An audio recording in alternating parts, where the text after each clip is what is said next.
Computadora, silenciar.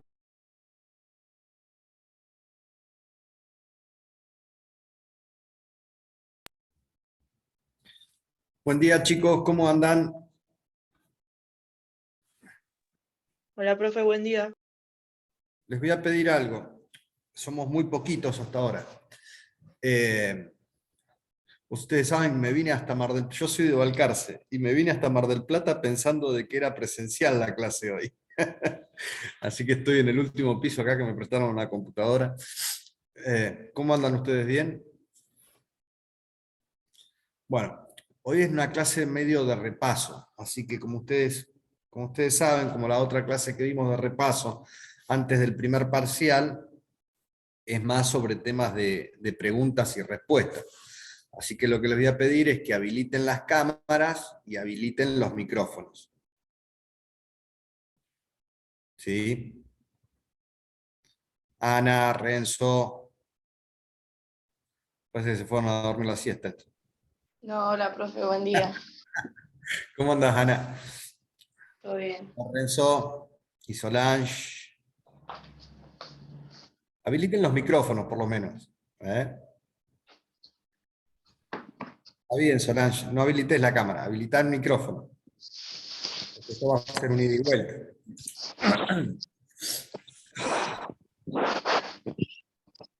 Bien, Solange, falta. Habiliten los micrófonos. Ana y Renzo, no tengo mi cámara ni micrófono. Estoy desde la computadora. ¿Y en la computadora no tenés micrófono, Ana? No, no, Yo sí, ¿quién? hola. No, ahora. Ay, ¿quién no tenía? A ver, vamos a ver el chat. Renzo, no tengo ni cámara ni micrófono. Bueno, a ver, ¿cómo se maneja esto? Bueno, Milagros, vos también habilitá el micrófono. Ahí está. A ver, vamos a arrancar un poco con el punto 9.2 y 9.3. El Congreso Constituyente. Vamos a tratar de hacerlo un poquito corto. ¿Cuándo tienen el parcial, chicos? Es el 23, me parece. 23. Bien, Me parece. está No, bien. ¿Y la 24 es. 24? ¿Y la Ah, maratón? bueno, no se ha confundido entonces. ¿Y la Y la maratón es el jueves, me parece. este jueves? Sí. Voy a tratar de estar, es el día de mi cumpleaños, pero voy a tratar de estar. Bueno, vamos a empezar con el Congreso Constituyente. Los debates, análisis de la Constitución, el pensamiento de Alberdi. ¿En qué contexto se da y por qué se da? ¿Qué es el detonante de la Constitución del 53? Es decir, vamos un pasito para atrás. ¿Qué fue lo que pasó antes de la Constitución del 53? El acuerdo de San Nicolás. Bien, y antes del Acuerdo de San Nicolás, El Pacto Federal. El Pacto Federal. no, chicos, no, no, no. El antecedente político, no estoy hablando del antecedente jurídico. Son dos cosas distintas.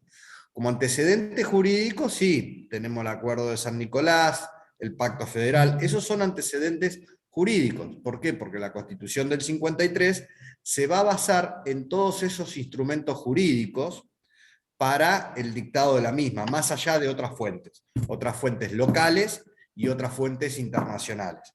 Inclusive hasta, va a tener como fuente hasta los reglamentos de Mayo. Bien, yo estoy hablando de las causas políticas. ¿Qué fue lo que aconteció? Una de las causas políticas es el Acuerdo de San Nicolás, pero también significa que es un antecedente jurídico. Ahora, hubo un hecho político, militar, que da lugar y abre la puerta a la Constitución del La 53. batalla de Caseros. Muy La bien, caída de Juan Manuel de Rosas, claro. exacto, y la caída de Juan Manuel de Rosas se da por la batalla de Caseros. Bien, ¿por qué? Porque Rosas, como ustedes saben, todavía no quería llegar a un esquema de ordenamiento constitucional. Decía que los argentinos no estábamos Que no estábamos preparados todavía. preparados. Exacto, exacto. Muy bien. Entonces, el antecedente político es la batalla de Caseros. y que se da por otro antecedente político que produce Urquiza. ¿Que cuál es? El pronunciamiento de él. Muy bien. Pronunciamiento de Urquiza. Muy, pero muy bien. Tengan en cuenta esto, porque las preguntas pueden ser tramposas en el parcial.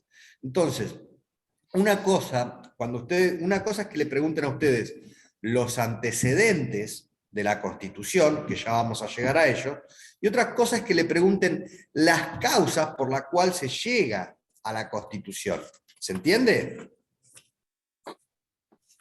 ¿Se entiende? Bueno, ¿qué pasó con la Constitución del 53? ¿Quién queda fuera de la Constitución? Buenos Aires, porque Buenos Aires. ahí estaba en secesión.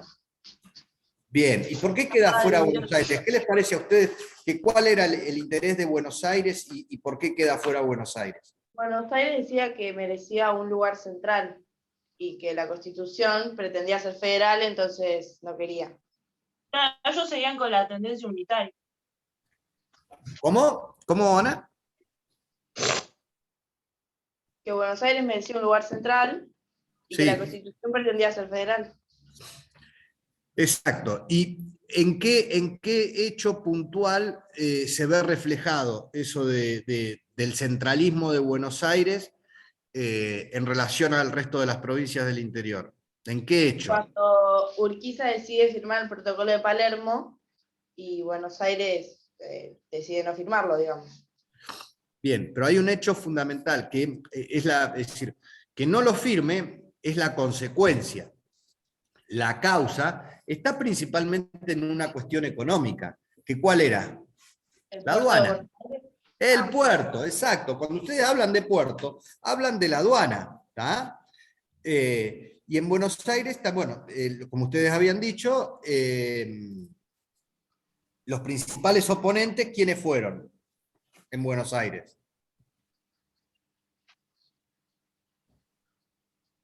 Mitre, Ah, del Carril.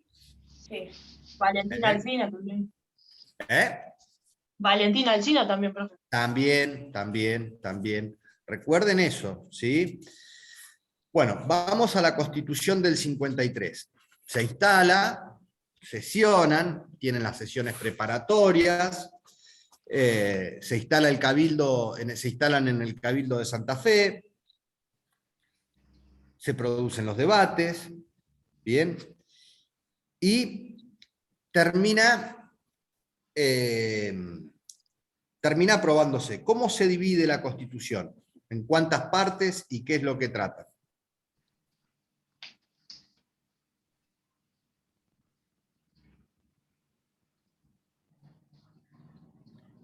Tienen una primera parte, que son las declaraciones, derechos y garantías.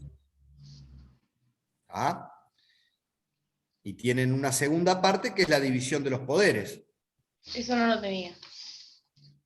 O la división de los poderes, donde dividen el poder legislativo, el poder ejecutivo y el poder judicial.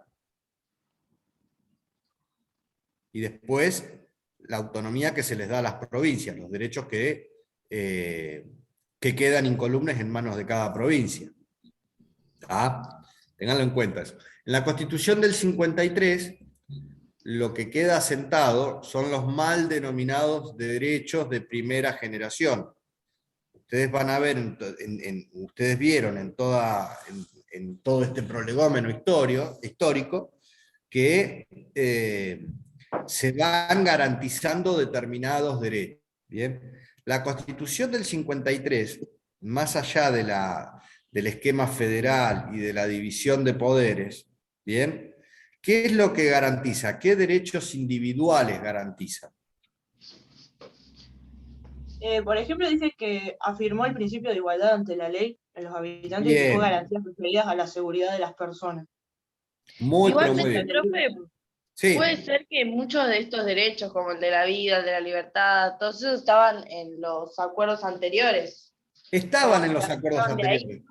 Estaban en los acuerdos anteriores. Lo que pasa es que la Constitución del 53 viene a dar un formato de ahí en más, teniendo como antecedentes esos acuerdos anteriores. Y la Constitución del 53, con las distintas reformas, es la que nos rige hoy. Entonces, vemos en la Constitución del 53 que se receptan lo que ya estaba plasmado en acuerdos anteriores, pero son los derechos estos de primera generación los que quedan debidamente asentados, que son la igualdad ante la ley, la libertad, La libertad de culto también. la libertad ambulatoria, La de culto, por eso hubo bastante debate. exacto, la propiedad privada es un derecho inviolable, el derecho a la vida, son todos derechos que se denominan derechos de primera generación, que para poder ejercer todos esos derechos el ser humano tiene que estar vivo. ¿Tá? Después, ¿qué tenemos? Vamos un poco mucho más adelante. ¿Cuándo aparecen los derechos de segunda generación? La presidencia de Juan Domingo Perón, ¿no? Muy bien, muy bien. Los derechos de segunda generación, que son los derechos sociales, si se quiere. Claro, los del trabajador. Exacto. El derecho al trabajo, el derecho a la salud, el derecho a una vivienda digna. ¿Se entiende? El derecho a agremiarse, el derecho a huelga. Esos son los derechos de primera generación.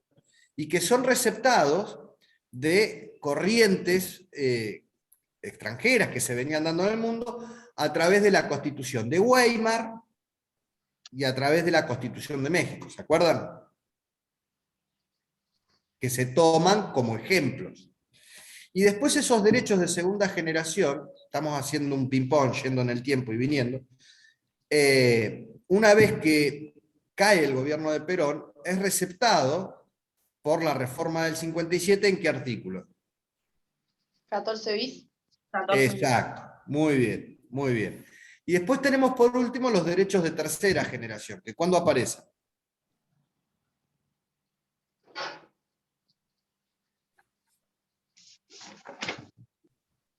¿Cuándo fue la última reforma grande de la Constitución? 1994. Muy bien. La presidencia de Menem.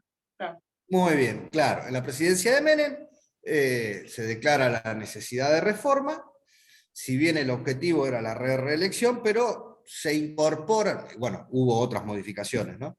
Institucionales. El tercer senador, el Consejo de la Magistratura, un montón de otras cuestiones. Pero ahí se incorporan los derechos de tercera generación, que son los derechos difusos, ¿bien? Los que atañen, si se quiere, a toda la sociedad. Y ahí tenemos el derecho a un ambiente sano, tenemos los derechos en relación a los pueblos aborígenes. ¿Se entiende? Sí. Bien, perfecto. Volvamos para atrás. Volvamos para atrás. Ahora sí, vamos a las fuentes de la Constitución Nacional del 53. Sí, Alberdi principalmente. Alberdi es una fuente inmediata, ustedes tienen fuentes mediatas y fuentes inmediatas. Alberdi, con su obra Las Bases, es una fuente inmediata.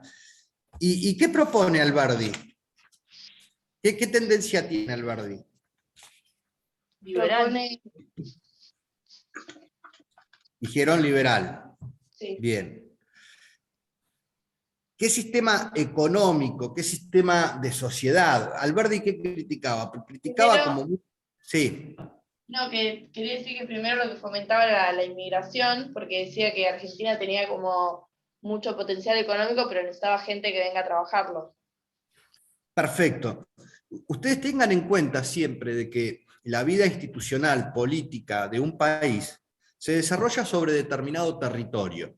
¿Bien? Entonces, la realidad es que ese territorio y la distribución demográfica de un pueblo termina influyendo en la realidad política e institucional de ese país. Las Provincias Unidas del Río de la Plata, la Argentina con posterioridad, tenía un gran problema. El gran problema que tenía era su enorme extensión territorial, ¿bien? Con una baja incidencia demográfica y para colmo mal concentrada, porque estaba y sigue estando concentrada principalmente en el puerto de Buenos Aires. ¿Se entiende? Ustedes fíjense que más de un tercio de la población actual sigue residiendo en Cava y en el AMBA, ¿bien?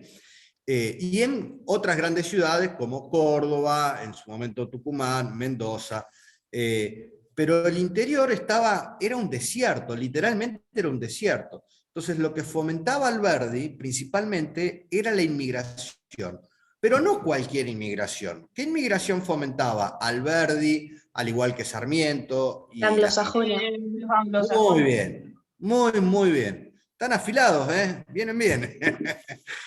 Privilegiaba la inmigración anglosajona, en contraposición a la hispana o a la mediterránea. ¿Tá?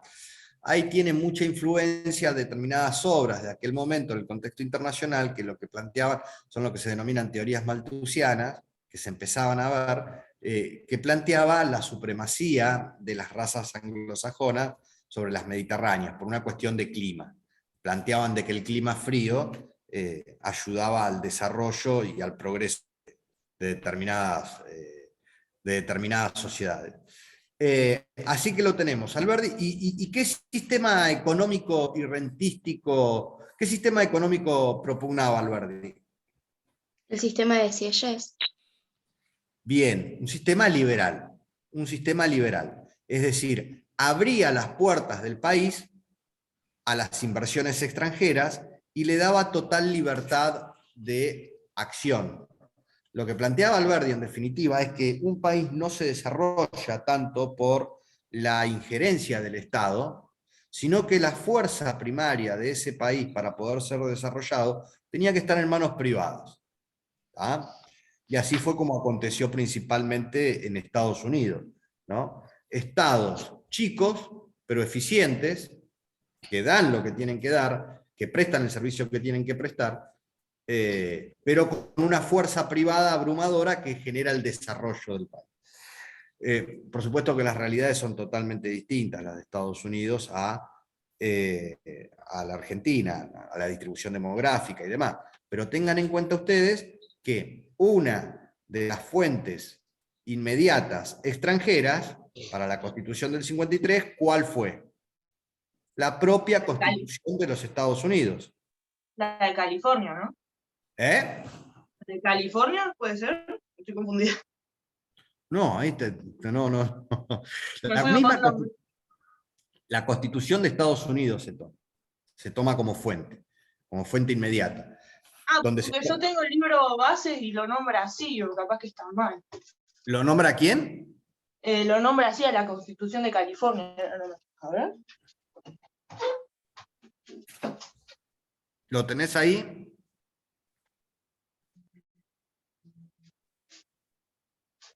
Sí, lo tengo, pero vaya a saber en qué parte está, a ver si la encuentro. Bueno, vos ten en cuenta, no, para no errarle, pues puede ser que haya tomado en alguna cuestión puntual, realmente ahora no lo recuerdo, puede ser que haya tomado en alguna cuestión puntual. Sí, la nombra.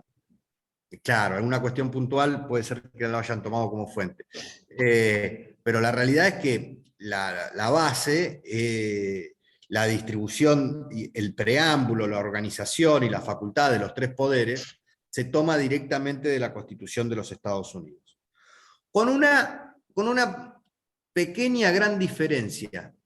Ustedes vieron que el preámbulo de la Constitución Nacional no forma parte orgánica de la Constitución, sino que es una manifestación. Eso lo saben. Sí. Bien, perfecto.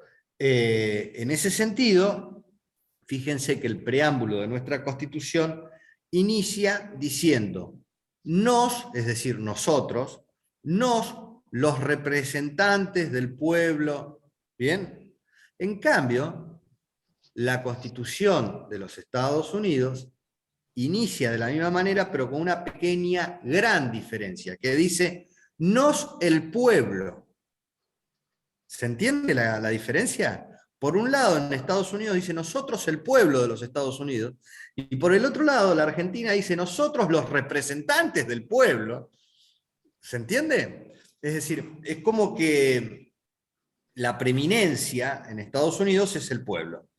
Y acá, en nuestra Constitución, son los representantes del pueblo. Eso es importante tener en cuenta. Así que tenemos como fuente las bases de Alberdi y la Constitución de los Estados Unidos. Ahora bien, ¿cuáles son las otras fuentes? Porque ahí sí entran lo que ustedes plantearon en un principio. Las fuentes Bueno, doctrinarias. Todos los anteriores intentos constitucionales, como reformas, estatutos, asambleas. Nómbrenme las fuentes institucionales esas. Pues tenemos distintas, y arranca desde bien temprano en la historia nuestra. Esas Todos los fuentes. aportes recibidos de los intentos y los de los intentos constitucionales desde 1810 y nombra la Asamblea del año 13. En 1810 no hubo un intento de constitución, ¿eh? No se Porque lo confundan que con decía en eso. el párrafo era como que lo incluía, tipo desde 1810. Los incluye, pero no es un intento de constitución, chicos. Es decir, una de las fuentes institucionales de la Constitución son los reglamentos de 1810. ¿Tá? Los reglamentos de 1810, los de 1811 y los de 1817. Pero en 1810 no hubo un intento de Constitución Nacional. Recuerden que la independencia la declaramos en 1816. ¿Tá? En 1810 hubo una retroversión de derechos, pero todavía seguíamos siendo leales a Fernando VII. ¿Se entiende? Entonces, Sí. ojo con eso, no van a meter la pata diciendo que en 1810 hubo un intento de constitución, ¿eh? No van a decir eso, ¿eh? Los intentos, es decir, las fuentes institucionales las tienen en los reglamentos de 1810, de 1811 y de 1817. Después los tienen ahí sí, en el proyecto constitucional que no se logró, de la Asamblea del año 13. Las constituciones, sí, las constituciones de 1819 y 1826, que eran unitarias. Sí. Y los pactos preexistentes, que acá sí entra el pacto federal, ese que ustedes me decían en un principio. El pacto federal, el de San Nicolás, que son pactos preexistentes. Pactos preexistentes a la Constitución Nacional. Es decir, el pacto federal y el de San Nicolás. Y como pactos antecedentes, tenemos el de Pilar, el de Cuadrilátero, el de Venegas y la Ley Fundamental de 1825. ¿Se entiende? Sí. Anótenlo eso, chicos, porque les va a servir. ¿Quieren que se los repita? El resto de los chicos que se han ido incorporando, por favor, abran micrófono. Milagros, Fabricio. Abran Buen día, micrófono. por favor, ¿podría repetir? Sí, ahora te repito. Abran micrófono, chicos. Milagros, Fabricio, Sheila. Abran micrófono porque esto es un repaso, y si es un repaso tenemos que hablar entre todos. Vamos a repetir. Las fuentes institucionales de la Constitución de 1853 son los reglamentos de la Revolución de 1810, los reglamentos de 1810, de 1811 y de 1817. Los estatutos de 1811 y de 1815.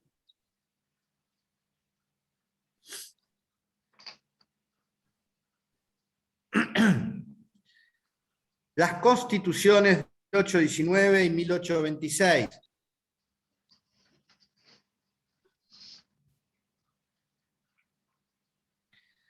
Los pactos preexistentes, que son el Pacto Federal de 1831 y el de San Nicolás.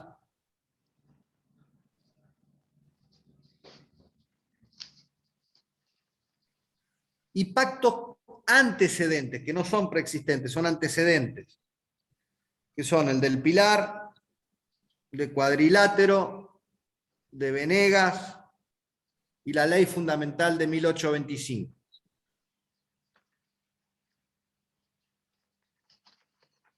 Profe, el pacto de Cañuelas no entra, ¿no? No. Va a estar de Barracas también, pero eso no, me parecía que no. Después pasamos a las fuentes doctrinarias. Una cosa son las fuentes institucionales y otras son las doctrinarias. Del pensamiento nacional. Y ahí es donde tenemos el pensamiento de Mayo, de Moreno, el pensamiento federal, de Dorrego, de Artigas, de López, de Manuel Moreno, hermano de Mariano Moreno, el pensamiento unitario, de Rivadavia, y el pensamiento de la generación del 37. Echeverría, Alberdi, Gutiérrez.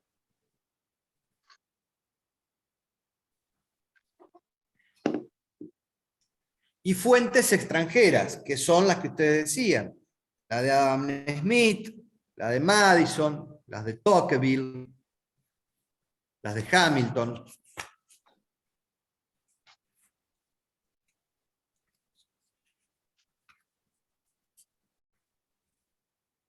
¿Ah? Bueno, y la relación entre la provincia de Buenos Aires y la confederación entonces entre la República Argentina ya constituida, ¿cómo iba a ser? De ahí hasta la incorporación de Buenos Aires con la reforma del 60. ¿Cómo iba a ser esa relación? De secesión, o sea, iban a estar siendo independientes. Exacto, exacto. Muy bien. Con esto podemos seguir.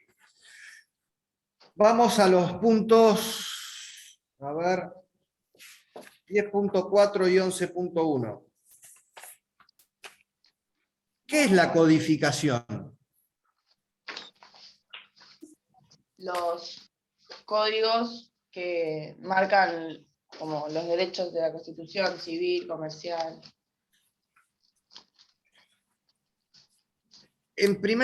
Primero, la codificación, a ver si vamos bien.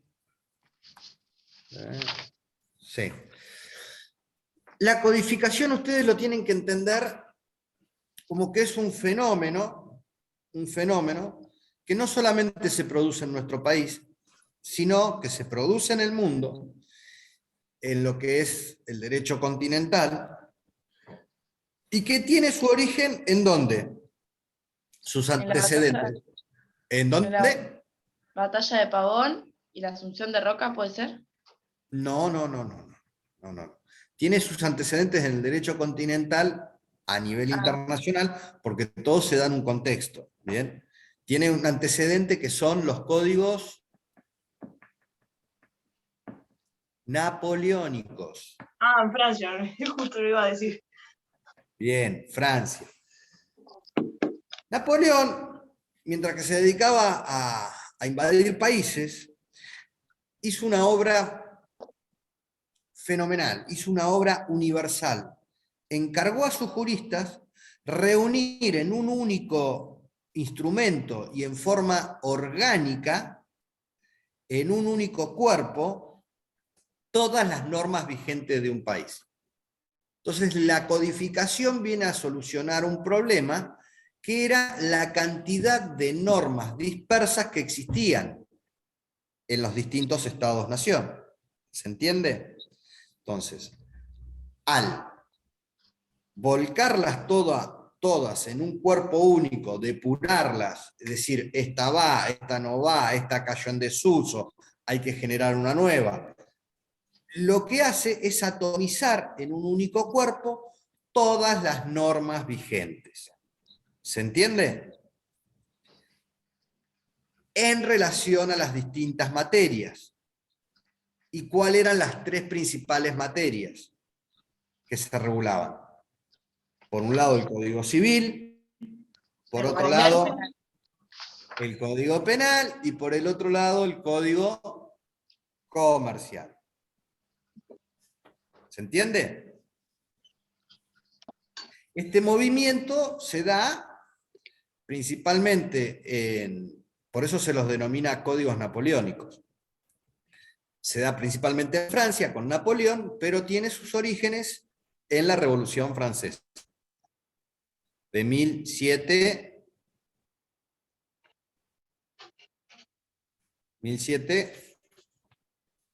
¿Cuándo fue la Revolución Francesa? La estudiamos por siglos. Bueno, no la tienen que tener por siglo, la tienen que tener por año. La Revolución Francesa es un hecho bisagra en la historia del mundo, y es antecedente de nuestra Revolución de Mayo y de nuestra Declaración de la Independencia, así que lo tienen que tener bien por fecha. Fue en 1789.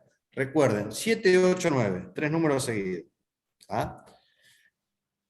Fabricio, sumate, estás con el micrófono apagado.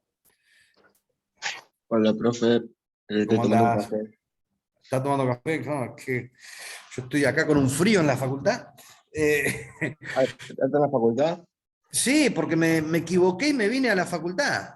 Me vine de Balcarce a la facultad pensando que era presencial y no, cuando llegué acá me dijeron que era virtual. Así que hice el viaje al Pepe. Pero bueno. Vamos al Código Civil. ¿Qué elementos rigieron la vida civil en Argentina, en las Provincias Unidas del Río de la Plata, hasta que se logra la codificación en un instrumento único? ¿Cuáles fueron los antecedentes? ¿Bajo qué normas nos regulábamos? Principalmente. Todo el derecho español. Sí. Todo el derecho español. El fuero real, las partidas, fuero de Castilla.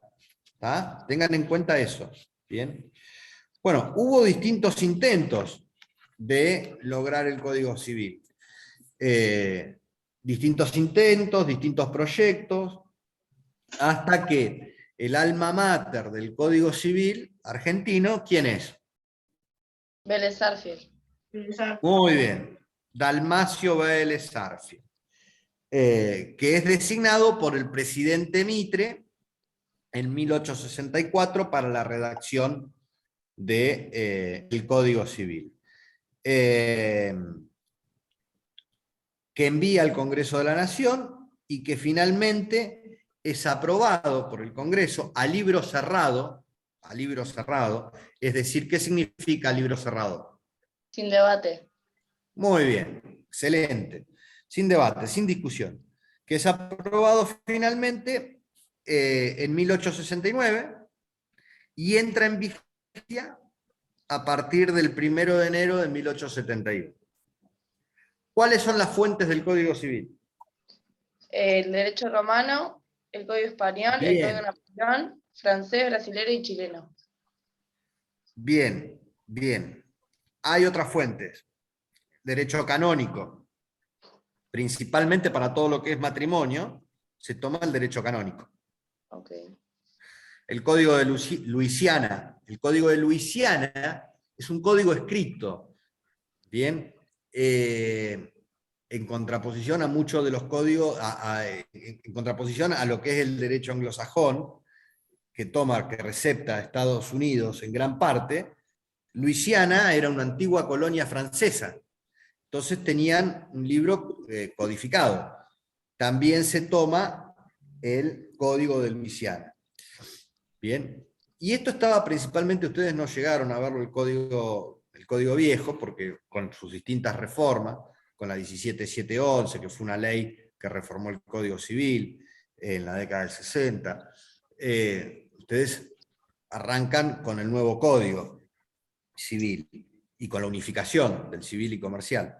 Pero el Código Viejo realmente era espectacular, porque en cada artículo tenía su nota, y la nota era la explicación de cada artículo, y donde receptaba las fuentes. Entonces, muchas veces abajo de cada artículo se mencionaba la fuente, de dónde provenía, y ponía hasta ejemplos.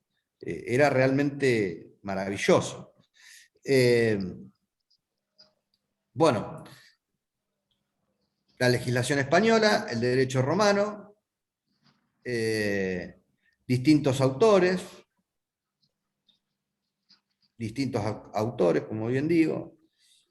Ustedes dijeron el Código Brasileiro a través del proyecto de Freitas, el chileno, el de Luciana, el proyecto de Goyena en España.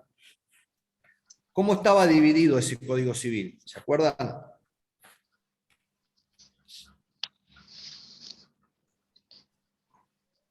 ¿No lo vieron eso? ¿Cómo estaba dividido? No. El contenido del Código Civil. Bueno, se los digo así por arriba. Tenía 2 títulos y 4 libros. En el título preliminar trataba sobre las leyes, sobre cómo era su formulación, su sanción y su promulgación.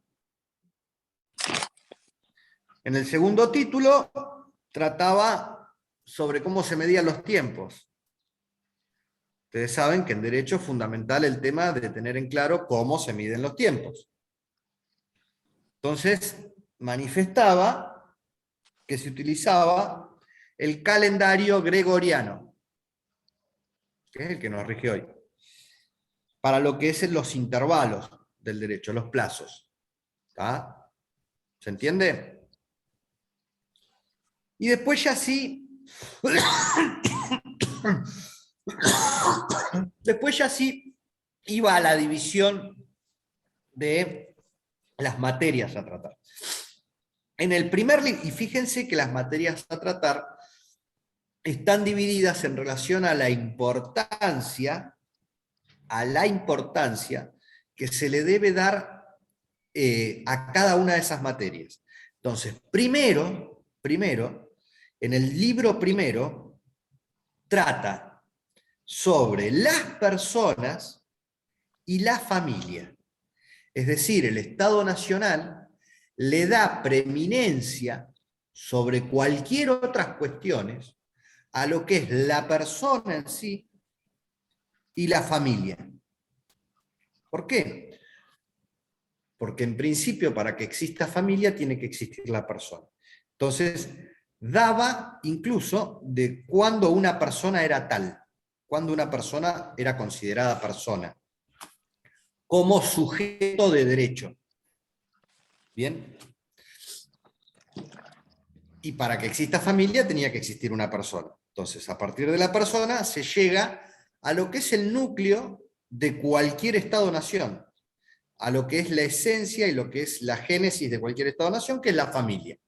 No puede existir un Estado si no existe ese núcleo básico que es la familia. Porque es la que está llamada a sostener en el tiempo a ese Estado, a través de los hijos. Bien, entonces ahí en la familia trata todo lo que son las relaciones intrafamiliares. ¿Está?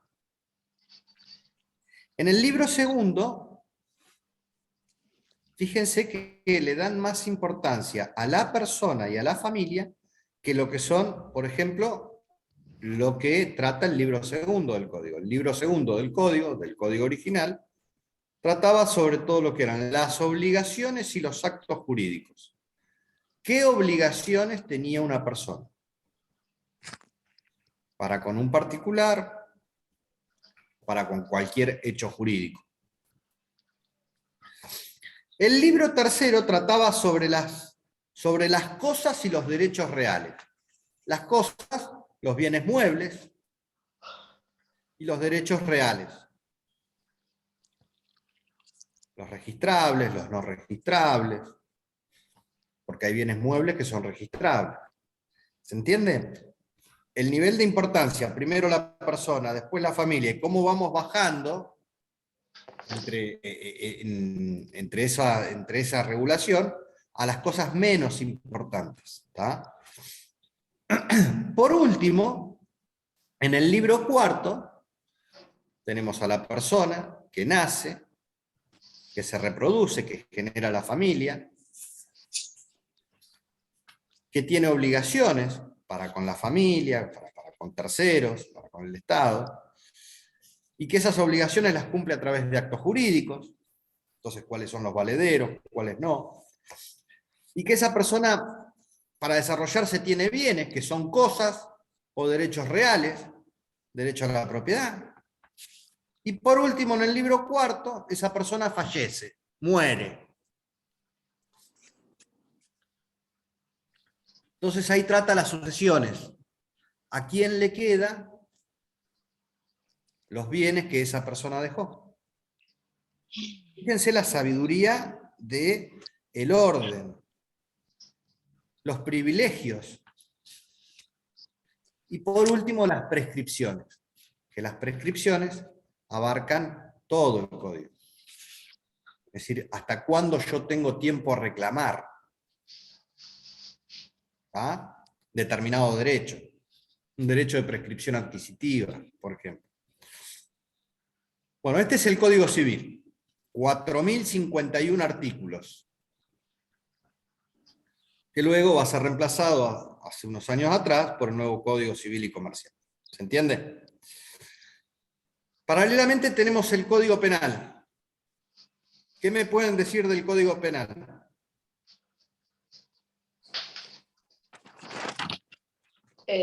Que Mitre designó a Tejedor para que presentara este código y que Bien. lo hizo en 2 etapas, general y especial. Muy bien. Antes, ¿por qué nos regíamos? Por No lo mismo sé. que en el Código Civil, por las leyes de India, las leyes de partida, los bandos, los decretos de la primera junta, del triunvirato, los decretos de seguridad individual. ¿Está? Bien. El proyecto de Carlos Tejedor se manifiesta a través de la ley número 36, pero no fue receptado en toda la nación, solamente fue receptado en algunas provincias, ¿se acuerdan? Sí, adoptada por 8 provincias y la capital federal. Muy bien, excelente, excelente esa parte. Después tenemos el de 1886 con la ley 1920, que es el sobre la base del proyecto de Tejedor, que se da el primer código penal de la nación. Pero por último, el código penal, que es el que nos rige en la actualidad, termina siendo el del proyecto de Rodolfo Moreno, y que termina siendo sancionado en 1921. Bien avanzado en el tiempo.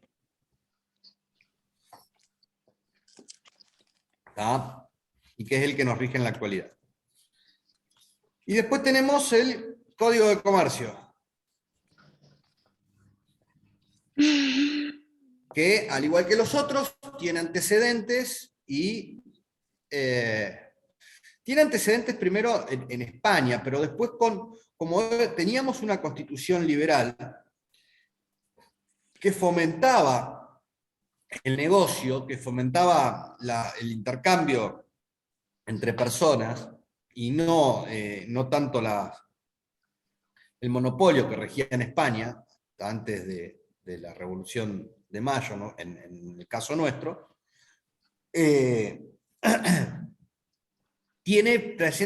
presenta fuentes distintas a las de España. No está tan atado al derecho español como el Código Civil y el Código Penal. Entonces ahí tenemos como fuente el Código francés, el Código de Holanda, el Código de Brasil y el de Portugal. Y el de España incluso, ¿no?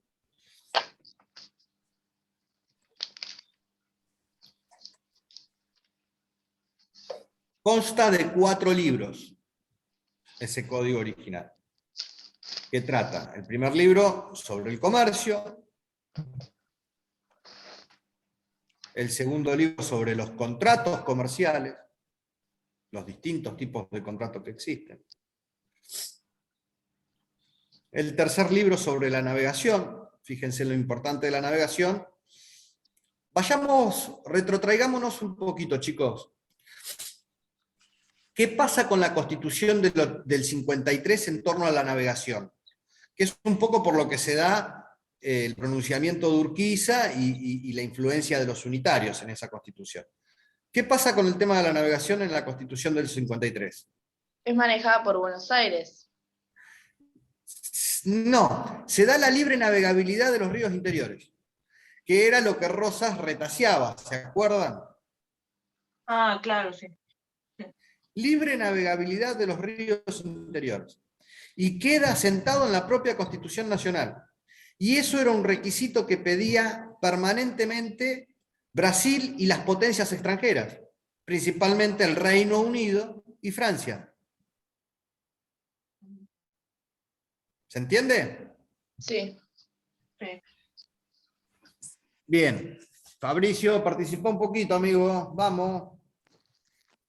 Ya terminaste el café. Bueno, vamos a lo que es el orden conservador. Vamos a lo que es el orden conservador. ¿A qué se le denomina orden conservador, chicos? A todas las presidencias que fueron desde 1880. No, mentira, sí. Sí. Desde 1880 y que nada, se relacionaron por cómo gobernar no teniendo una visión social, y usando el fraude, por ejemplo, para perpetuarse en el poder.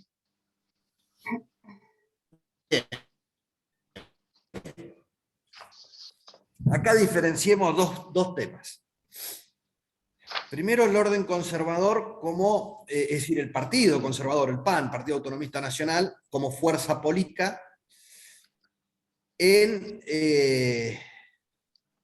un esquema donde en el mundo, más allá de muchas naciones tener constituciones republicanas, el tema del fraude y la presión de estos factores de poder concentrado tenían plena vigencia. Y las cuestiones sociales las tenemos que mirar con los ojos de 1880.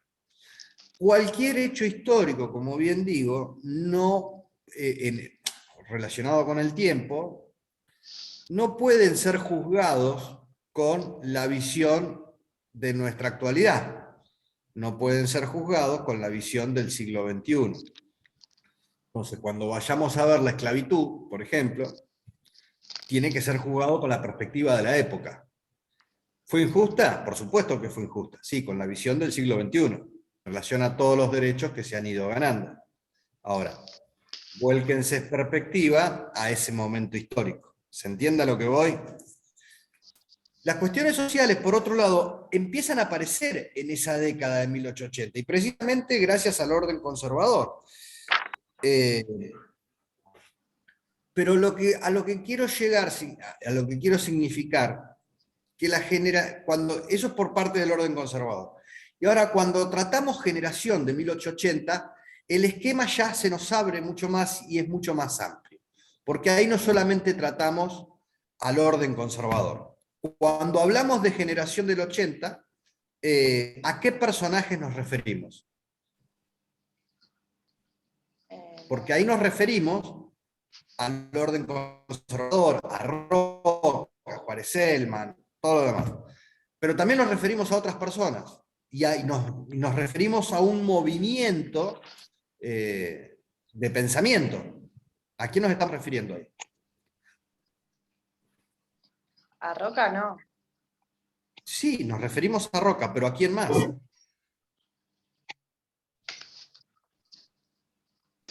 Porque en generación del 80, chicos, no solamente entra el orden conservador, sino que entran las nuevas corrientes de pensamiento. Claro, se empieza como a desarrollar lo que después fue radicalismo.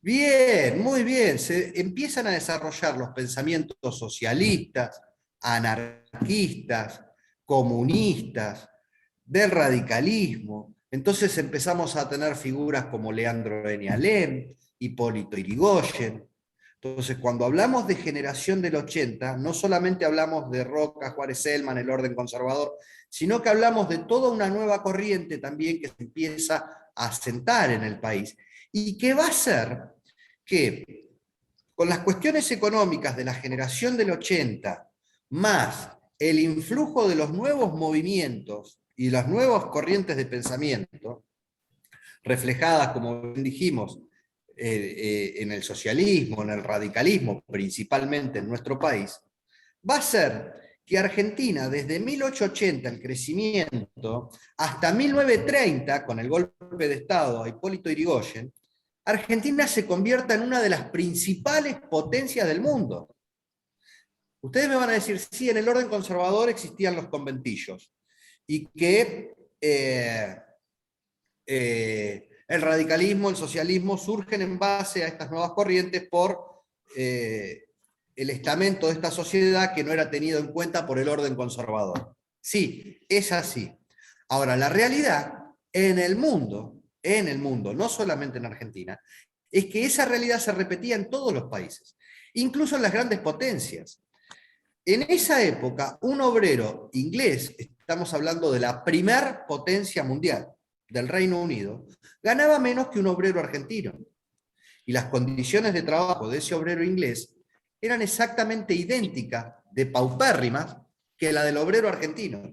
Entonces, por eso quiero significar, estudiemos determinado contexto político, histórico, en ese momento o en cualquier momento de la historia, tenemos que tratar de poner los pies y la cabeza, de contextualizar el momento. ¿Se entiende, chicos? Sí. ¿Se entiende a lo que voy? Y hay otra realidad que influye sobre la década del 80. ¿Qué pasa durante la década del 80 con las corrientes migratorias? Empiezan a aumentar mucho. Muy bien. Ustedes tengan en cuenta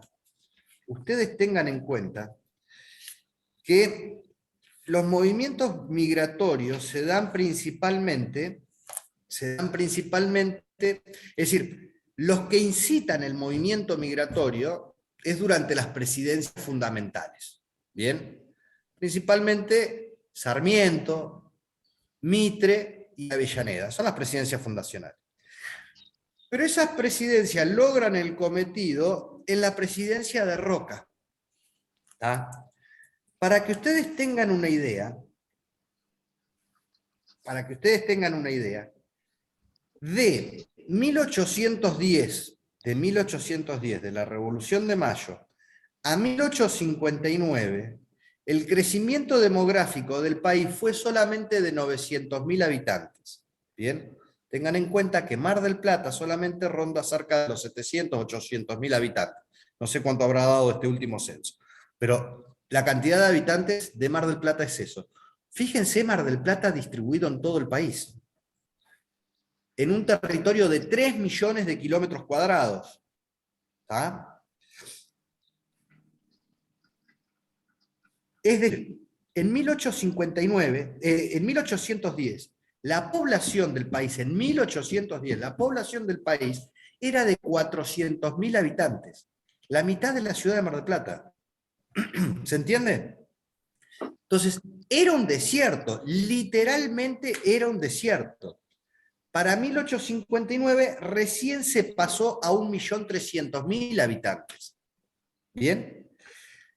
Ahora, de 1880 a 1886, durante la gestión de Roca, la cantidad de inmigrantes fue de cerca de 500.000 personas. Es decir, en tan solo 6 años, se logró más de la mitad de afluente migratorio que durante casi 50 años. ¿Y por qué piensan ustedes que los inmigrantes venían a la Argentina? Porque, por esto que decías del sueldo. Argentina era una oportunidad. Argentina era una oportunidad. Los dos destinos más buscados por los inmigrantes dominantes en aquel momento eran los Estados Unidos y la Argentina. ¿Se entiende? Entonces Argentina era una tierra de oportunidades, estaba todo por desarrollarse. Más allá de también que el gobierno daba algunos planes para lo que era el asentamiento de estas corrientes migratorias, ¿no? Claro, buscar incentivarla. Exacto, buscaba incentivar estas corrientes migratorias. Y junto con estas corrientes migratorias, ¿qué es lo que se desarrolla en el país? Se desarrollan los puertos, se desarrollan los ferrocarriles. Ferrocarriles y puertos con la concepción de ese momento, con una constitución liberal, que tanto los puertos como los ferrocarriles, ¿en manos de quién estaban? De Buenos Aires. Principalmente de empresas británicas. Ah, Sí, pero principalmente en manos de empresas británicas. Las concesiones eran empresas británicas. El Reino Unido era la primer potencia de ese entonces. ¿Está? Fíjense el desarrollo de ferrocarriles, que Argentina, desde el inicio de los ferrocarriles con Mitre, y hasta la década del 20, del siglo XX, Argentina fue uno de los países que mayor desarrollo ferroviario tuvo en el mundo, únicamente opacado, es decir, por delante nuestro, estaban los Estados Unidos, la India. Pero Argentina era el segundo país de vías férreas de América, por debajo de Estados Unidos. La extensión de vías férreas que teníamos en ese entonces era impresionante, y de esa manera que se lograba. Se trataba de distribuir la población en el interior, pero también había una trampita. ¿Para qué servía el ferrocarril? Y esto tiene que ver con la parte económica de la generación del 80. ¿Argentina qué exportaba en ese momento, chicos? ¿carne? Bien. ¿Y la carne dónde se produce? Carne y cueros, principalmente. ¿Y la carne dónde se produce? En el campo, en el interior. Entonces los ferrocarriles fueron diseñados, la red ferroviaria, fueron diseñadas en Argentina como si fueran, imagínense, una rueda de bicicleta. ¿Vieron la rueda de bicicleta que todos los rayos confluyen en el centro de la bicicleta, de la rueda? ¿Vieron? Bueno, acá todas las vías férreas en el país, ¿a dónde confluían? Al puerto, chicos. Principalmente al puerto de Buenos Aires. Entonces era un modelo extractivista, no era un modelo de desarrollo interno de la industria. ¿Está? Ustedes, si ven un mapa ferroviario de los Estados Unidos, van a ver que prácticamente es una hoja cuadriculada. Las vías cruzan el país en forma horizontal y vertical. Si ustedes ven un mapa ferroviario argentino de aquel momento, las vías convocaban y se unificaban todas en el centro, en Buenos Aires. ¿Se entiende a lo que voy? Sí. Sí. Bien.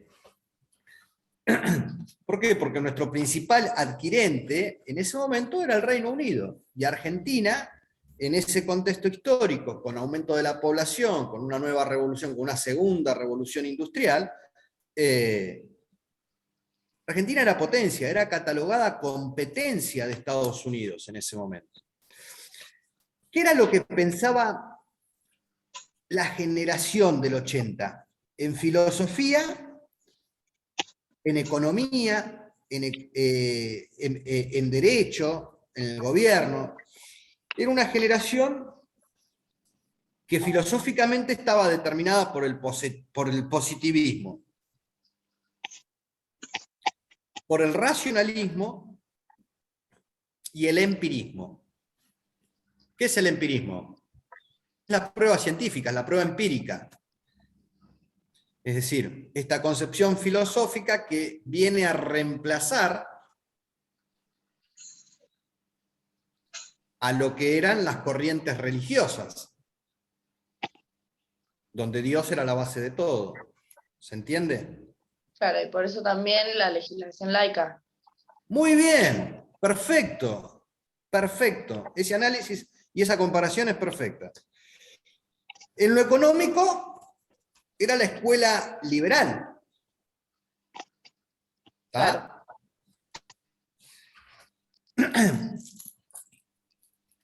Era el progreso y la europeización de la sociedad.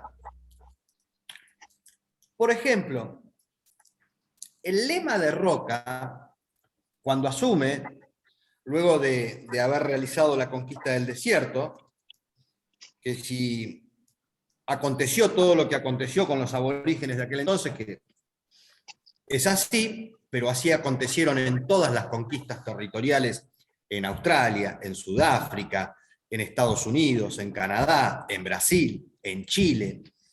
Por eso le digo, hablamos conquista del desierto y decimos genocidio. Sí, perfecto. Aconteció, pasó, pero era la forma de ese momento. ¿Tá? Y también cuando hablamos de conquista del desierto, tengamos en cuenta de que los sectores aborígenes en ese entonces, si se quiere, eran sostenidos militarmente por Chile, porque Chile apetecía la Patagonia.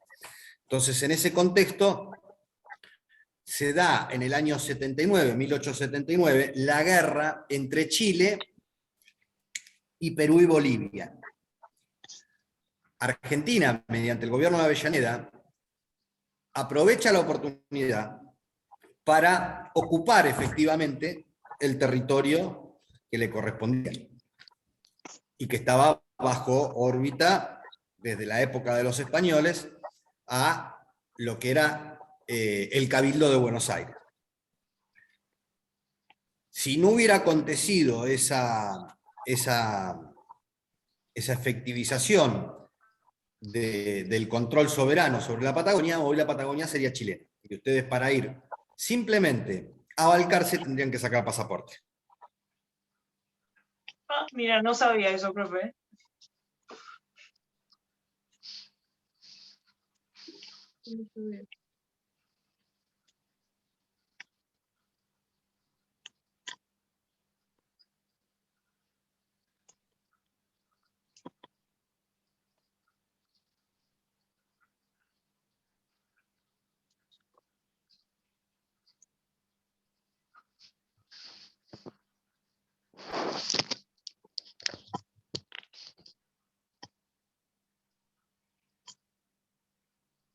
¿Se me trabó solo a mí?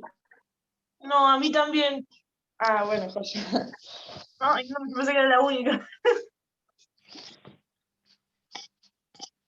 Se le habrá cortado el internet al profe. Sí. Me parece que sí.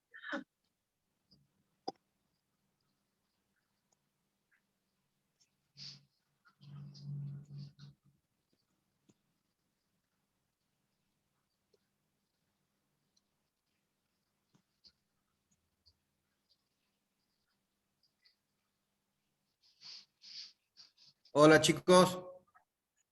Hola. Profe, me parece que se te cortó. Sí, se me cortó, discúlpenme, se cortó justo internet acá en la facultad. Bueno, volvemos. Estábamos hablando de la conquista del desierto. Entonces, ese es un ejemplo justo de lo que es analizar la historia en el contexto en el cual estamos leyendo esa historia. Bien. La parte económica, bueno, como bien dijimos,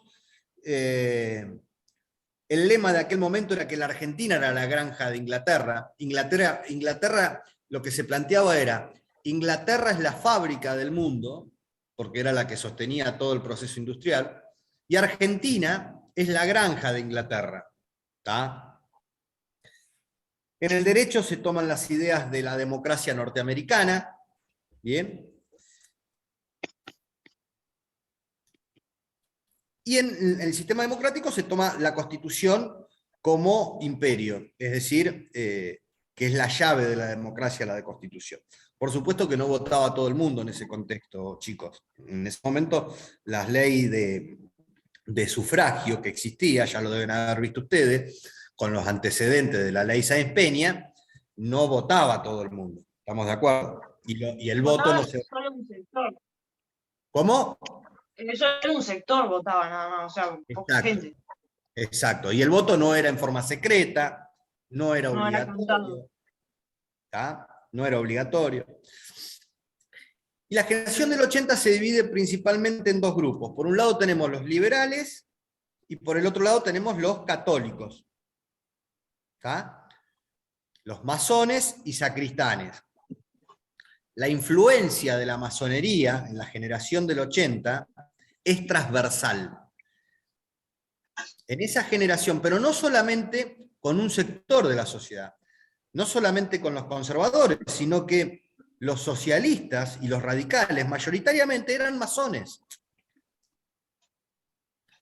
La masonería, un grupo, una secta, que estaba prohibida por la Iglesia Católica, con ramificaciones en todo el mundo, lo que propugnaba, según su lema, era libertad, igualdad y fraternidad. Ese es el lema de la masonería. Bien. En realidad también la masonería lo que tenía era que no dejaba de ser un grupo de amigos de alta influencia, es decir, donde todos debían colaborar para los objetivos que perseguía la masonería y algunos de sus miembros, ¿no? Esa influencia de la masonería se va a ver durante todos fines del siglo XIX y principios del siglo XX. Bien. Profe, Entonces, sí, Fabricio. no, algunos próceres eran masones, ¿no?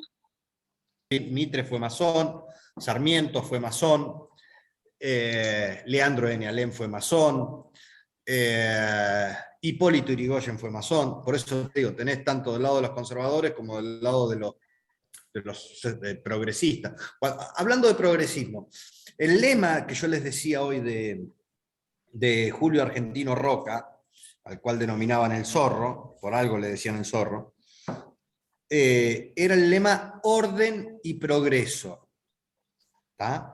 Ahora, ese progreso no era entendido como el progresismo actual, que es un progresismo cultural. ¿Tá? Era entendido como progreso real, fáctico. ¿Cuál era el progreso? La construcción de edificios públicos, la construcción de puertos, la construcción de telégrafos, la construcción de trenes. Ese era el progreso. ¿Se entiende? Profe, ¿no es el mismo mensaje que tiene la bandera de Brasil? Sí. Sí, exacto.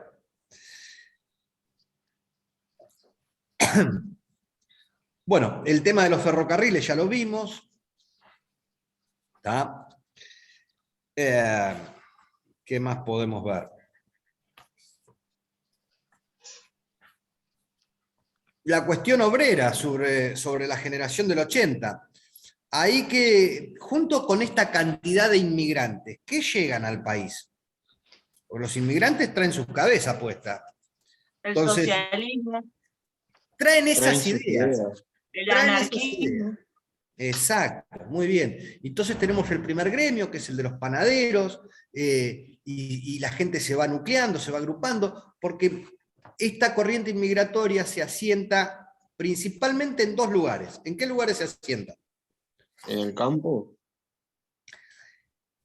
Por un lado, en todo lo que es el litoral, en la parte de la campaña, del campo, que son todas las colonias que ustedes ven que siguen existiendo, en la provincia de Santa Fe, de Entre Ríos, de Corrientes. Se asienta una parte, una parte de esa gran corriente se asienta en el litoral. Y otra parte se asienta en los grandes centros urbanos, que comienza a formar lo que denominamos ¿qué? Conventillos. Los conventillos surgen de estas corrientes migratorias. Y esta gente trae sus ideas de Europa. Y en Europa, que estaban en un proceso de segunda revolución industrial, y donde habían calado hondo el manifiesto comunista, las ideas de Marx, de Engels,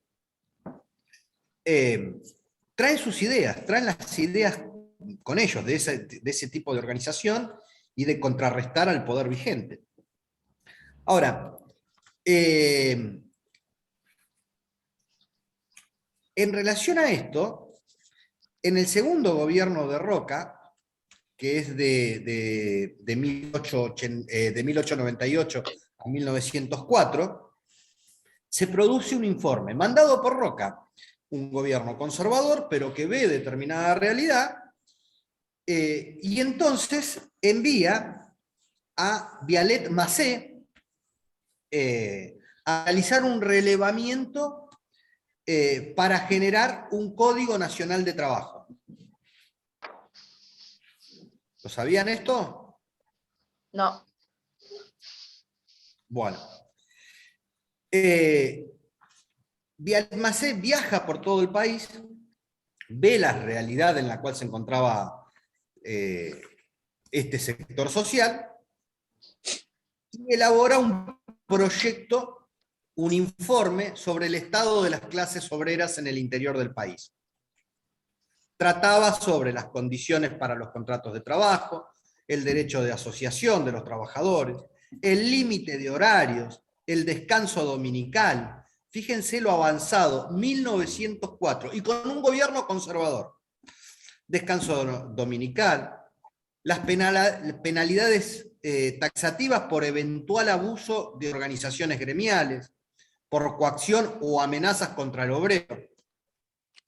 Tenía un montón de ideas de avanzada para la época. Y no se logra, ¿por qué? No se logró, ¿por qué? Por oposición, fíjense ustedes, de la prensa nacional, de líderes socialistas, que lo que peleaban era por eso, pero cuando llegó no lo terminaron aprobando, y por congresales conservadores. Pero bueno, van sentando las bases